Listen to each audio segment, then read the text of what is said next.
할렐루야. 우리 시대를 가리켜서 무한 경쟁 시대라고 이름합니다.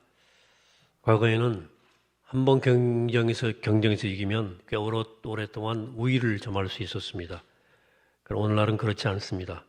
오늘 우위를 점했다고 해서 안심할 수 없습니다. 언젠가 또다시 나를 누를 상대가 나타날지 모르기 때문입니다. 제가 예전에 프로야구를 무척 좋아했는데요. 요즘은 좀 시들했어요. 나이 드니까. 근데 제가 작년에 프로야구 순위를 한번 들여다보니까 이름도 생소한 SSG 랜더스 1등, 키움이 2등이더라고요. 그리고 과거에 굉장히 강자였던 두산이 꼴찌 두 번째 9등이더라고요. 그래서 깜짝 놀랐어요. 삼성도 7등인가 그러고요. 절대 강자가 없는 시대가 된 거죠. 가게도 마찬가지예요. 오늘 가게가 잘 된다고 해서 안심할 수 없습니다. 세상에는 소위 트렌드가 있어서 트렌드에 따라서 대세 업종이 바뀌는 거죠. 저희 교회 옆에 삼성 상가에 과자 아이스크림 등을 무인으로 판매하는 가게가 들어서서 이게 트렌드인가 보다, 편의점 밀리겠네 생각했거든요. 얼마 전에 문을 닫았더라고. 잘 안 됐던가 봐요. 오늘 잘 되었다가도 그 다음 달 또 1년 후에 문 닫는 경우가 얼마나 많은지 모릅니다. 요즘 가장 잘 나가는 사업이 그래서 간판 사업 같아요. 간판이 자꾸 바뀌기 때문에 그렇죠. 그야말로 현대인들은 끝없는 경쟁, 즉 무한 경쟁 시대를 살고 있습니다. 경쟁 자체가 나쁜 건 아니에요. 선의의 경쟁은 서로의 발전을 꾀할 수 있기 때문에 그렇습니다. 그럼 우리가 살고 있는 시대는 경쟁의 과도함, 경쟁의 도를 넘고 있어요. 그 결과 기술도 발전했고 과거에 비해서 능력도 향상되었지만 사람들의 불안감과 스트레스가 엄청나요. 성경 야고보 사도는 성경에서 지나친 경쟁심을 독한 시기, 다툼이라고 표현하면서 이건 세상적이고 정욕적이고 마귀적이다 이렇게 얘기했습니다. 야고보서 3장 15절이에요. 14절이에요. 그러나 너희 마음속에 독한 시기와 다툼이 있으면 자랑하지 말라. 진리를 거슬러 거짓말하지 말라. 이러한 지혜는 위로부터 내려온 것이 아니요 땅 위의 것이요 정의 것이요 귀신의 것이다. 그랬어요. 여기 독한 시기에서 시기란 단어는 원어에서는 젤로스인데요. 이게 열이라는 뜻을 가지고 있습니다. 열정이란 뜻이에요. 그런 말이 들어있어요. 여러분 열정 얼마나 좋은 것입니까? 우리 마음에 열정이 없이 어떻게 인생을 살 수 있겠습니까? 그러나 열정이 지나치면 시기가 되고 경쟁심을 유발해요. 이것을 야고보는 독한 시기라고 표현을 했어요. 가인이 왜 인류 최초의 살인자가 되었습니까? 바로 그 시기심, 지나친 경쟁심 때문이었습니다. 그건 동생에 대한 경쟁심, 시기에 눈이 멀어가지고 동생을 죽이는 잘못을 범하고 말았습니다. 요셉의 형들도 요셉을 시기해서 결국 사랑하는 동생을 노예로, 종으로 파는 큰 잘못을 저지르고 말았습니다. 그들이 동생에게 지나친 경쟁심, 시기심을 가졌기 때문입니다. 우리가 아는 것처럼 아론과 미디암도 모세에게 지나치게 경쟁심을 품어요. 그래서 결국 하나님 지형 밖으로 쫓겨나는 신세가 됩니다. 미디암. 이런 잘못된 경쟁심으로 인한 비극은 오늘도 계속되고 있습니다. 아니 오늘 현대 사회는 점점 더 심해지고 있다 해도 과언이 아니겠습니다. 언젠가 한 여자 고등학교에서 있었던 일인데 어느 학생이 학기말 시험 때 그 옆 친구에게 커피에 수면제를 타가지고 먹인 일이 있었죠. 학교가 시끄러웠지 않습니까? 근데 그 여학생은 전교 1, 2등을 다투는 학생이었어요. 공부도 잘하는 애가 왜 이런 일을 저질렀을까? 수면제를 먹인 학생이 자기의 경쟁 상대였습니다. 둘이 1, 2등을 주고받은 거예요. 친구예요. 근데 참 가슴 아픈 일들이 생기는 거죠. 이 모두가 지나친 경쟁심이 빚은 비극입니다. 물론 모든 사람이 다 이렇게 극단적으로 흐르는 것은 아니지만 현대인들의 마음속에는 이런 지나친 경쟁심이 딱 또아리를 들고 있어요. 어쨌든 상대를 꺾고 싶은 거예요. 아니면 최소한 상대가 나보다 못하기를 바라는 마음이 현대인들의 마음속 깊이 자리 잡고 있습니다. 이 마음 때문에 또 정신적으로 굉장히 고통스러워요. 마음이. 자, 어떻게 하면 우리 모두를 이렇게 파괴시키는 이 잘못된 경쟁심으로부터 해방될 수 있을까? 오늘 본문에서 예수님께서 우리에게 명백한 지침을 주십니다. 예수님은 우리가 이런 잘못된 경쟁심에서 해방되기 위해서는 먼저 섬김의 삶을 살아야 한다고 말씀하십니다. 본문을 보면 놀랍게도 예수님의 제자들 사이에서도 이런 잘못된 경쟁심과 시기심이 있었다는 사실을 알 수 있어요. 예수님이 지금 제자들과 함께 북쪽에 있는 가이사라 빌립보에 가셔서 살아갔다가 자기 고향 갈릴리로 내려오시는 길이었어요. 여러분, 가이사라 빌립보에서 어떤 일이 있었죠? 베드로가 주는 그리스도시요 살아계신 하나님의 아들입니다 고백했어요. 그 황제의 도시에서. 예수님은 그렇게 자신이 이 땅에 오신, 그래서 이제는 내가 이 땅에 온 가장 중요한 이유인 십자가의 죽음에 대해서 제자들에게 이제 말씀하기 시작했어요. 때가 됐구나. 그래, 제자들은 그 중요한 말씀을 전혀 깨닫지를 못합니다. 그 이유가 뭔지 아세요? 본문에 나와요. 제자들이 길에서 자기들이 무언가를 심각하게 토론했다는 거죠. 그래서 예수님이 자신의 죽음에 대해서 설명하시는데도 귓등으로 듣고 전혀 알아듣지를 못했어요. 예수님이 이제 가버나움에 도착하셔서 제자들을 앉혀놓고 질문하십니다. 오늘 본문의 33절의 내용이에요. 너희가 길에서 서로 토론하는 것이 무엇이냐? 제자들이 잠잠했습니다. 예수님은 이미 다 알고 계셨죠. 제자들이 뭔 토론했어요? 누가 크냐를 가지고 논쟁을 벌인 거예요. 예수님은 지금 자신의 죽음을 놓고 정말로 진지하게 괴로운 마음으로 말씀을 주시는데 제자들은 자기들 가운데 누가 더 크냐 논쟁으로 예수님 말씀을 전혀 알아듣지 못했습니다. 예수님의 제자들이 그러했다면 우리야 어떻겠습니까? 우리의 중심에는 사실상 늘 누가 더 중심이냐, 누가 더 크냐 라는 기적의 생각이 있어요. 내가 더 똑똑해야 되고 내가 더 영향력이 있어야 되고 내가 더 높은 위치를 점해야 된다 이렇게 생각해요. 우리가 대놓고 말하지는 않지만 교회 안에도 이런 경쟁심이 실제로 존재합니다. 얼마나 많은지 모릅니다. 무언으로 자신의 가진 힘과 지위가 더 강하다. 이걸로 다른 사람들을 좀 이렇게 제압하고 싶어 해요. 저를 포함한 목회자들이 모인 자리에서도 이런 일이 비일비재하게 일어납니다. 목사들이 모이면 누가 더 큰 교회를 목회하는지 담임하는지 한눈에 알 수 있습니다. 고개를 살짝 이렇게 숙이고 있는 분들은 대부분 교인이 몇십 명 안 되는 작은 교회 목사님들이 대부분입니다. 교인이 300, 400 이상만 모여도 약간 제법 당당한 고개를 들어요. 수천, 수만 명 모이는 분들은 완전 당당합니다.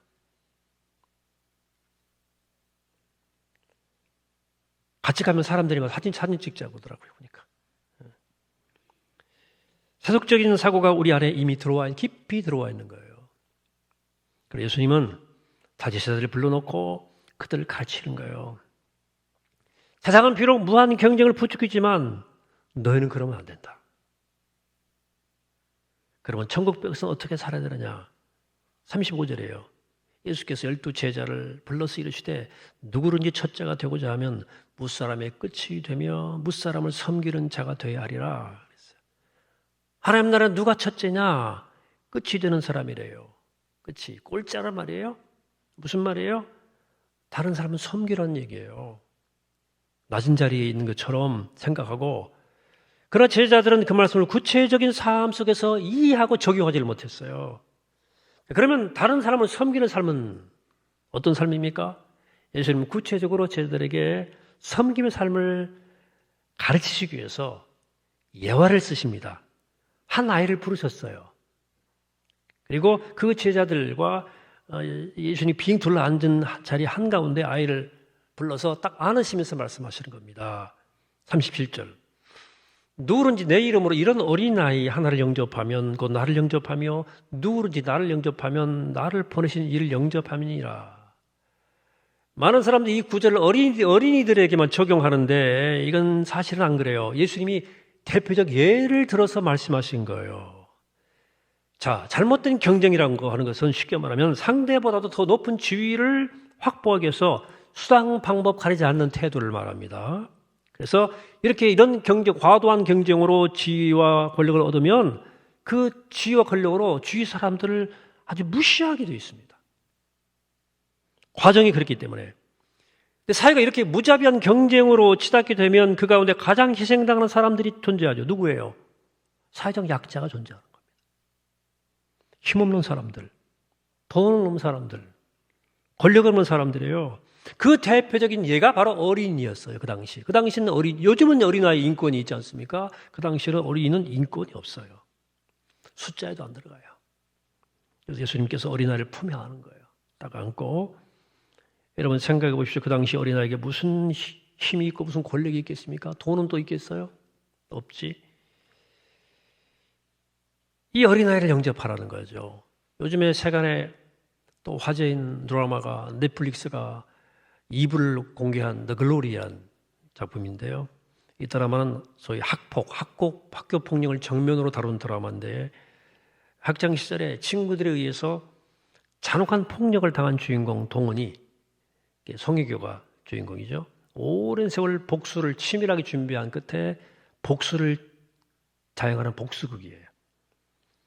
집안이 제법 잘 사는 아이들이 상대적으로 어려운 그 아이들 괴롭히는데 도가 지나쳐요.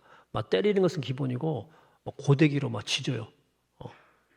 한 곳에 몰아놓고 몸에 막 화상을 입히고, 그러고도 문제가 되면 부모들의 힘으로 그것을 무마하는 거죠. 그래 여고시를 잃어버린 그 주인공이 성장해서 복수에 나섭니다. 사람들이 이 주인공이 복수에 왜 공감하는일까요? 왜 공감 이유가 뭡니까? 저항할 수 없는 약자들 향해 행해진 폭력이기 때문이에요. 저항이 불가능한 사람들을 향한 폭력이에요.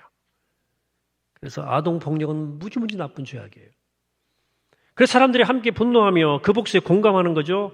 자신을 지킬 힘이 없는 사람들을 괴롭히고 자신들이 가진 힘과 배경으로 피해자가 저항할 길자체 완벽히 차단해버린 그 갑질과 폭력에 분노하고 공감하는 거죠.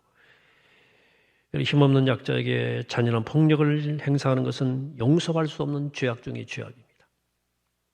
그래서 예수님께서 세상의 가장 약자인 어린이를 품에 딱 안으시면서 내 이름으로 이런 어린아이 하나를 영접하면 곧 나를 영접하며 누구로 나를 영접하면 나를 영접함이 아니고 나를 보내신 이를 영접함이니라. 이 말씀 해석이 따로 필요할까요? 우리가 권력이 있다 해도 힘이 있다 해도 어린아이 같이 힘없는 사람 하나를 함부로 대하지 아니하고 그를 영접하면 곧 예수님을 영접하는 것이요 더 나아가 하나님 아버지를 영접하는 것이다. 러시아 이완 대제가 있는데 이 사람이 백성들의 삶을 돌보기 위해서 또 돌기 위해서 은밀하게 민정을 살피는 습관이 있었어요. 그 민정을 살피는 습관으로 유명한 왕이죠. 어느 날 아주 누추한 자림으로 변장을 하고 당시 힘 있는 권력자들, 부자들의 집을 방문했습니다. 비가 오는 날 아무도 변장한 왕을 맞아주질 않았어요. 낙담이 됐죠. 아, 이게 내 백성들의 현실이구나. 마음이 아팠어요. 그냥 돌아올까 하다가 그래도 혹시나 하고 가난한 동네로 갔습니다. 어느 누찬 집에 문을 열고 들어가니까 마침 그 부인이 아기를 낳고 있는 거예요. 얼마나 번거롭습니까? 그런데도 왕이 잠깐 사정을 이해하게 하고 난 다음에 아기 낳으니까 내가 그냥 돌아가겠다 그러니까 주인이 막 긋고 말리면서 들어오시라. 그리고 집방석 놓고 그리고 자기가 먹던 빵 한 조각을 갖다 주는 겁니다. 아주 거친 빵이었죠. 그리고 자기 아내 때문에 제가 따뜻한 데 드리지 못해서 참 죄송하다 그러면서 짚불 깔아놓은 골방 하나를 내어줍니다. 왕은 거기서 가장 맛있는 단잠을 자고 거친 빵이지만 맛있는 빵을 먹었어요. 다음 날 일은 상상할 수 있겠죠? 왕은 그 다음 날 왕의 예복을 입고 오신아들을 대동한 다음에 그가 평생 살 수 있는 재물을 자루에 가득 넣어서 그 집을 방문했다 하는 이야기입니다. 여러분 헨리 나우엔을 잘 알고 계시죠? 저희들이 독서 모임도 그분 책을 나누었었고요. 그가 하버드 대학 교수직을 사임하고 정신 지체자들이 모여 사는 카나다 토론토의 라루시 공동체에 들어가자마자 많은 사람들이 질문했어요. 웬일입니까? 왜 이런 이상한 일을 합니까? 석좌의 자리를 놔두고 그 좋은 자리 마다하고 왜 정신 지체자들과 함께 평생을 보내려고 그럽니까? 나우엔이 아무 대답도 하지 않았어요. 열애가 지난 다음에 그런 그 많은 사람들의 질문에 대한 대답을 한 권의 책으로 대신합니다. 그 책 이름이 예수님의 이름으로예요. 얇은 책이에요. 하루 이틀 읽을 수 있는 책입니다. 일독을 권합니다. 그런 여기서 이런 얘기를 해요. 나는 지금까지 성공을 향한 오르막길만 달려왔습니다. 그 오르막길에서는 예수님이 안 보였지만 이제 내리막길에서 나는 매일 주님을 뵙습니다. 라루시 정신지체 장애인들을 도우면서 매일 주를 뵙는다는 거예요. 여러분 지금 여러분들이 힘들게 하는 게 뭐예요? 남보다 더 높이 올라가려는 욕망과 몸부림이 여러분들에게 짐이 되고 있는 것 혹시 아니에요?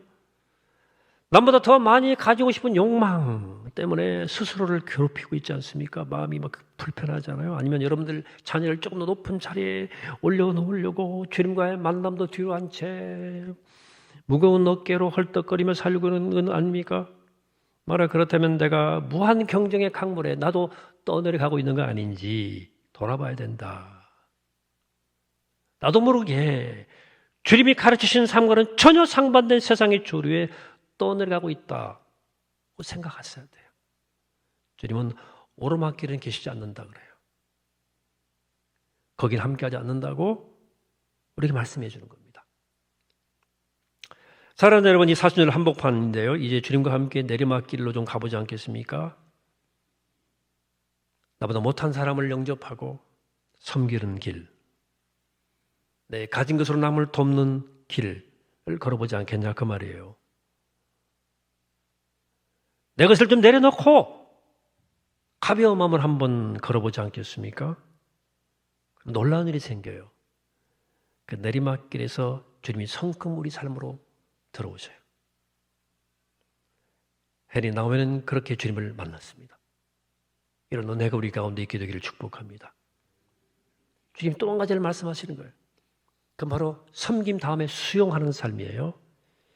예수님이 섬김의 삶을 가르치는 데 대해서 요한이 불쑥 한마디 끼어든 거예요. 38절은 요한이 여짜오되 선생님, 우리를 따르지 않는 어떤 자가 주의 이름으로 귀신을 내쫓는 것을 우리가 보고 우리를 따르지 않으므로 금하였나이다.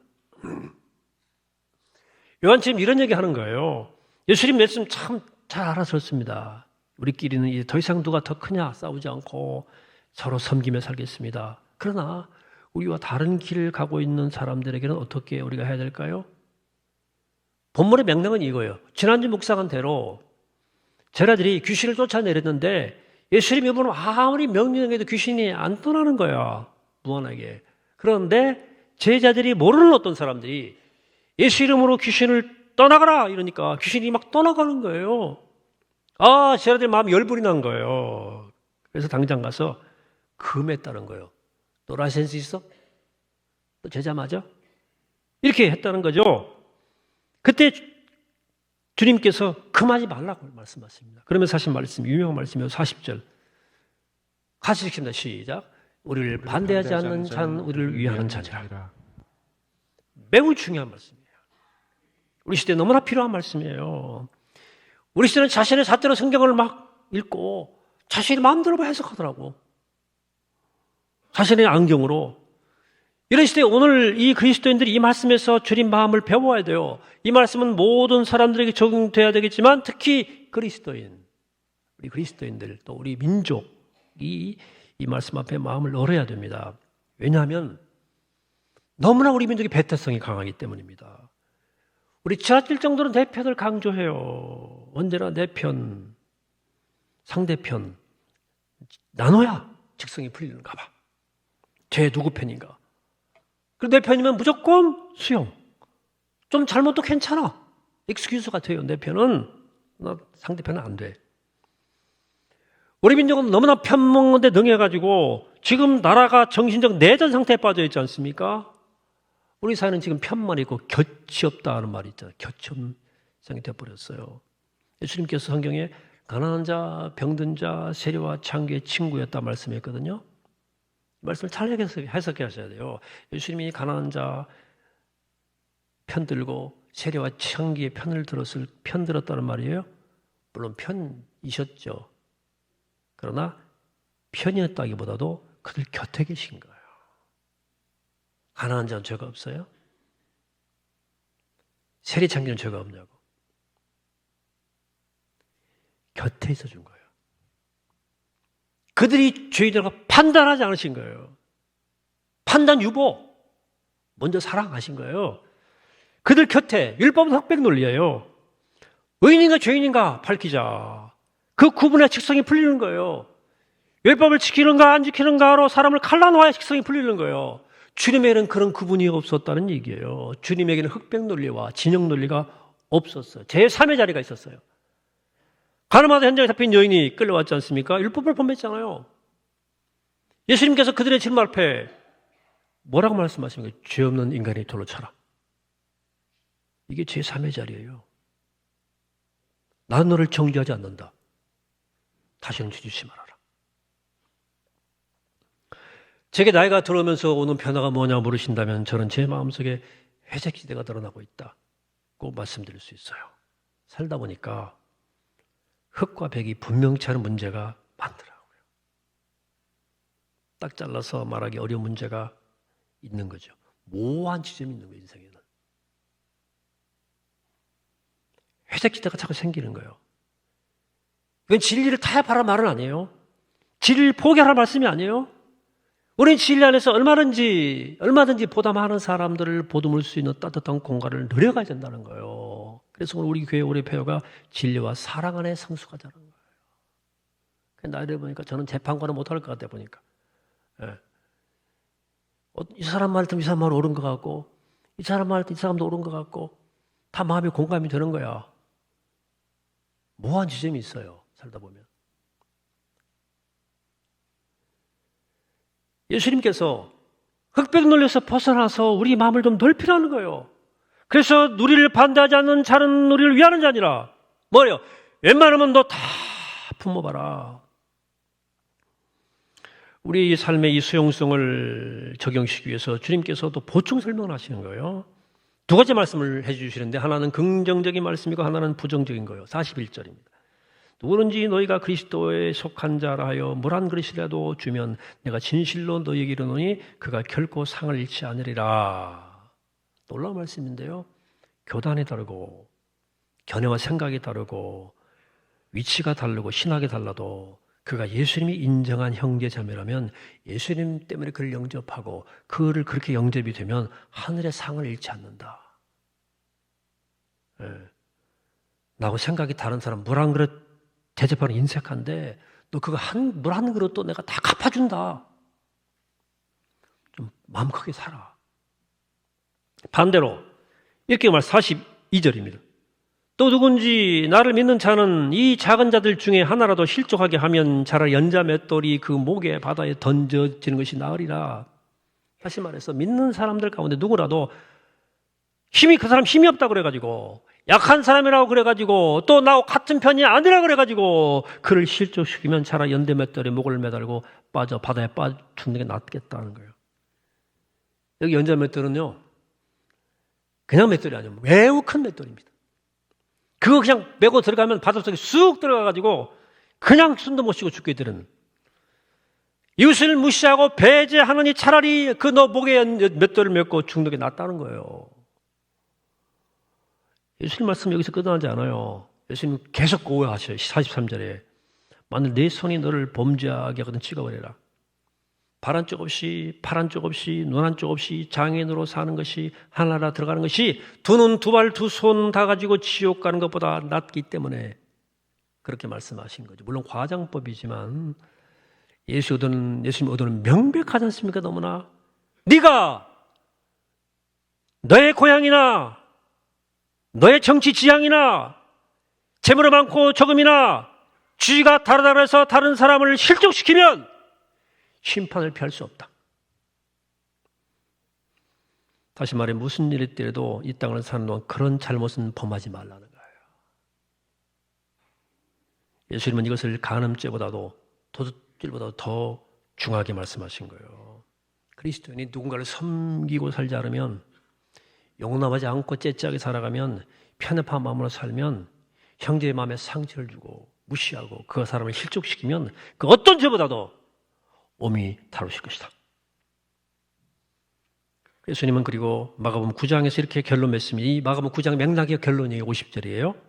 소금은 좋은 것이로되 만일 소금이 그 맛을 잃으면 무엇으로 이를 짜게 하리요 너희 속에 소금을 두고 서로 화목하라 하시니라. 예수님 그리스도의 특징을 맛으로 비유해 주셨는데, 이런 소금 없는 음식을 무슨 맛으로 먹습니까? 맛없죠? 심심하고. 즉 그리스도인이 그 특징을 잃어버리면 무슨 성이 있겠냐는 거죠. 그 특징을 오늘 본문을 말씀합니다. 섬김과 수용이다. 우리 정말 예수님을 믿고 주님과 동행한다면 우리의 삶에는 섬김과 수용, 이 두 가지 맛이 반드시 나타나야 된다. 그러므로 사랑하는 여러분 부탁합니다. 일단 부부간 부모 자식 간에도 서로 섬기고 용납하십시오. 그 째짜게 하지 마세요. 용납하세요. 교회 안에도 서로를 섬기고 수용하십시오. 용납하라 그 말입니다. 내 편 하지 말고 그 세상에 나가서 이 무한 경쟁 사회 속에서 우리 예수 그리스도를 닮아 섬기고 수용하는 삶을 살아서 넓고 큰 마음으로 살아서 소금 같은 삶을 살게 되기를 바랍니다. 우리가 겸손과 섬김으로 바다같이 큰 가슴과 포용력으로 세상을 맛깔나게 하는 소금의 사명을 감당하는 우리 모두가 되기를 이 시간 주의 이름으로 간절히 축원합니다. 기도하겠습니다. 거룩하신 하나님, 주의 말씀을 생명의 말씀으로 봤습니다. 이 거룩한 사순절, 그리스도의 뒤를 쫓아가는 계절, 우리가 섬김과 수용의 마음을 그리스도의 본을 따라 살게 하시고 그 본을 잘 받아서 이 땅을 맛깔나게 하는 소금의 사명을 살아갈 수 있는 우리가 되게 하여 주시옵소서. 겸손하게 섬기고 바다같이 크게 품는 마음으로 세상을 일으키는 우리 될 수 있도록 인도하여 주옵소서. 예수 그리스도 이름으로 기도하옵나이다. 아멘.